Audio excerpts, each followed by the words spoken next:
Subjective याद करने का धांसू ऐसा ट्रिक बताने वाले हैं जिससे कोई भी बच्चा बस चुटकी बजाएगा और उसको याद हो जाएगा। क्योंकि इस वीडियो में हम टोटल 1-2 नहीं बल्कि 5 ऐसे धांसू ट्रिक बताएंगे जिसको टॉपर भी अपनाते हैं और आप अपनाइएगा तो आपका भी 100% बेटर मार्क्स आएगा। हम खुद अपनाए हैं और मेरा खुद 400 से ऊपर प्लस मार्क्स आया हुआ है। तो आपका भी ड्रीम है कि आप जो है ना एकदम 80%, 85%, 90% मार्क्स लाओ बोर्ड के परीक्षा में। तो ये खास करके आपके लिए वीडियो है और इस वीडियो को देख लीजिएगा कंप्लीटली तो आपको एकदम खत्म हो जाएगा, खल्लास हो जाएगा, क्लियर हो जाएगा गोल कि हमको जो है ना कोई भी लंबा से लंबा लॉन्ग क्वेश्चन को कैसे याद करना है, सब्जेक्टिव क्वेश्चन को कैसे याद करना है। क्योंकि एकदम धांसू ट्रिक है और सबसे ज्यादा बच्चे यही अपनाते हैं और उसका मार्क्स भी ज्यादा आता है। चलिए ना भैया एक एक चीज को समझते हैं। चलिए तो सबसे पहला यहाँ पर हम लोग का ट्रिक आने वाला है कि भैया अगर हमको सब्जेक्टिव क्वेश्चन याद जल्दी नहीं होता है तो हम क्या क्या ट्रिक अपना सकते हैं। ठीक है, तो ये सारे चीज का डिस्कशन हम एक एक करके करते हैं। ठीक है, सब पहला यहाँ पर धांसू ट्रिक है वो क्या है भैया, पहले आंसर का मतलब समझे। आधा से ज्यादा बच्चा मतलब नहीं समझते हैं। ठीक है, मतलब कभी भी क्वेश्चन का नहीं समझते हैं। जैसे एक बचपन में हम लोग पढ़ते थे mitochondria is the power of cell, इसका हिंदी मीनिंग नहीं पता था, इसका एक्चुअली मीनिंग नहीं पता था, बस सर रटा दिए थे कि हाँ ये रट लो इसका आंसर है, बस हम लोग रट लिए। इसके रीजन से हम लोग ज्यादा से ज्यादा क्वेश्चन याद नहीं कर पाते हैं, ज्यादा से ज्यादा क्वेश्चन नहीं याद कर पाते हैं, जिसके वजह से क्या होता है कि हम लोग जो है ना लंबे समय तक उसको याद नहीं रख सकते हैं और एग्जाम में जाकर के भूल जाते हैं। तो आज हम आपको समझा देते हैं कि सब्जेक्टिव क्वेश्चन, लॉन्ग क्वेश्चन याद करने का एकदम धांसू ट्रिक कौन कौन हो सकते हैं। देखिए पहले आंसर को क्या कीजिए, समझिए, मतलब को समझिए कि सब्जेक्टिव को रटने के बजाय उसका जो है ना पूरा कंसेप्ट, पूरी कहानी को समझिए, इससे लंबे समय तक याद रहता है। जब मान लीजिए कि आप कोई क्वेश्चन पढ़ रहे हैं कि भैया बल्ब जो है ना कैसे जलता है, इसी क्वेश्चन को हम पढ़ रहे हैं, इसी क्वेश्चन को पढ़ रहे हैं, तो इसमें समझना चाहिए कि टंगस्टन के लाइट रहता है, उसमें प्लस माइनस हम लोग बिजली प्रोवाइड करते हैं, जिसके बाद हम लोग का क्या होता है यहाँ पर लाइट जलता है।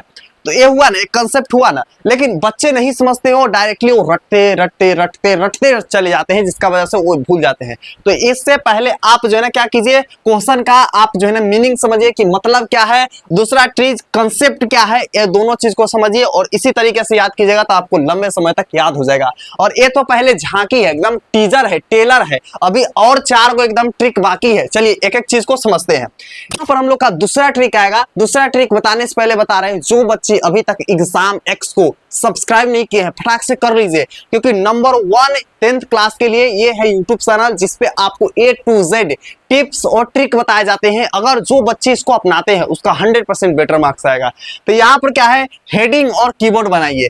जब आप लॉन्ग क्वेश्चन मतलब लंबा से लंबा क्वेश्चन को याद कर रहे हैं तो उसका क्या क्या मेन पॉइंट है उस चीज को और मेन कीवर्ड क्या क्या है, ये दोनों चीज को क्या कीजिए, एक प्रॉपर तरीके से चार्ट बनाइए, प्रॉपर तरीके से क्या बनाइए, वहां पे एक जो है ना लिस्ट बनाइए और लिस्ट बनाने के आफ्टर दैट हर आंसर को छोटी छोटी हेडिंग में बांट दीजिए, डिवाइड कर दीजिए और इंपॉर्टेंट कीवर्ड को याद करें। इससे पूरा आंसर आसानी से क्या हो जाएगा, रिकॉल हो जाएगा। पूरा क्वेश्चन का आंसर आप जो है ना आसानी से याद कर सकते हैं। आपको पूरा याद करने की बिल्कुल भी नीड नहीं पड़ेगी। आप जो है ना सिर्फ थोड़ा सा याद करके क्या कर सकते हैं, लंबे समय तक याद कर सकते हैं और आप ज्यादा से ज्यादा बनाकर भी लिख सकते हैं। तो एकदम क्या है, शॉर्टकट तरीका है और इससे बेस्ट आपका मार्क्स भी आएगा। ठीक है, चलिए अगला यहाँ पर हम लोग का मोस्ट इंपोर्टेंट चीज है। इसको बताने से पहले आप लोग वीडियो को लाइक नहीं किए तो फटाक से आप लोग लाइक करके हाइप भी कर दीजिए। ठीक है, कि सारे बच्चे के पास यह वीडियो जा पाएगी, इसलिए आप लोगों के लिए जरूरी है लाइक और हाइप करना इस वीडियो के। देखिए यहाँ पर क्या होते हैं, शॉर्ट नोट्स तैयार कीजिए। अब जब भी आप सब्जेक्टिव क्वेश्चन याद कर रहे हैं, पढ़ रहे हैं, लिख रहे हैं, तो आप जो है ना क्या कीजिए, लंबे आंसर को 4 से 5 छोटे छोटे पॉइंट में लिखिए ताकि रिवीजन जल्दी हो जाएगा।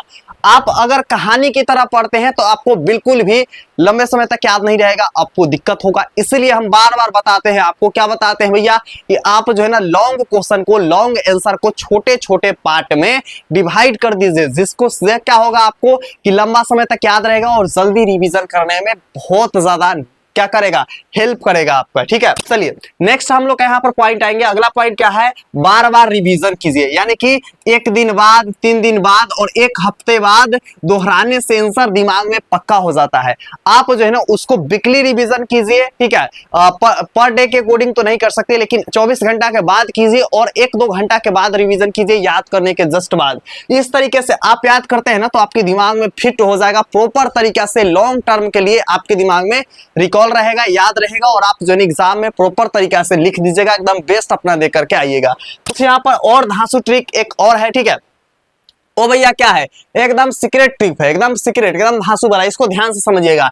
लिख करके प्रैक्टिस कीजिए, ठीक है। लिख करके प्रैक्टिस करिएगा ना तो आपको क्या रहेगा, वर्ड का, बहुत सारे बच्चे रहते हैं ना, जैसे एक मेरा बच्चे है, ठीक है, एक छोटा सा बच्चा है, उसको जो है ना क्या होता है ना, वो पढ़ लेता है, लेकिन उसको अगर पहचान पाइएगा ना, जैसे उसको कहिएगा ABCD लिखिए तो ABCD ऐसे लिख देगा, ठीक है, EFGH यहाँ तक लिख देगा, ठीक है। और उससे कहिएगा भैया इसमें बताइए कि B कहाँ है, तो उसको B नहीं ढूंढ पाएगा, B कहाँ है। तो देखिए ये वाला प्रॉब्लम होता है, तो इसलिए हम बता रहे हैं कि लिख करके प्रैक्टिस कीजिएगा ना तो आपको वर्ड दिमाग में चलते रहेगा। अभी भी आपसे हम पूछ देंगे एडवर्टाइजमेंट का स्पेलिंग क्या होता है, तो बहुत सारे बच्चे कंफ्यूज हो जाएंगे कि सही में आंसर क्या होते हैं, लेकिन सबको पता है एडवर्टाइजमेंट का मतलब क्या होता है।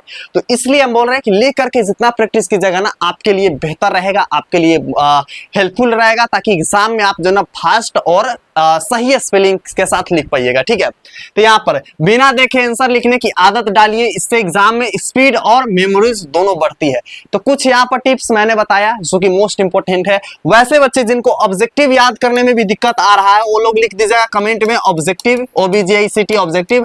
हम आपको ऑब्जेक्टिव याद करने का धांसू ट्रिक वाला वीडियो प्रोवाइड कर देंगे। तो फटाक से आप लोग क्या कीजिए, कमेंट बॉक्स में ऑब्जेक्टिव लिख दीजिए। सब्सक्राइब नहीं किए तो एग्जाम एक्स को सब्सक्राइब कीजिए, क्योंकि नंबर 1 यूट्यूब चैनल है, इस पे A to Z चीज बेहतर तरीके से आपको गाइड किया जाता है एग्जाम में बढ़िया से बढ़िया मार्क्स लाने के लिए। बाकी प्रीतम भैया मिलते हैं ऑब्जेक्टिव वाला वीडियो में, तब तक की love you and bye bye champion.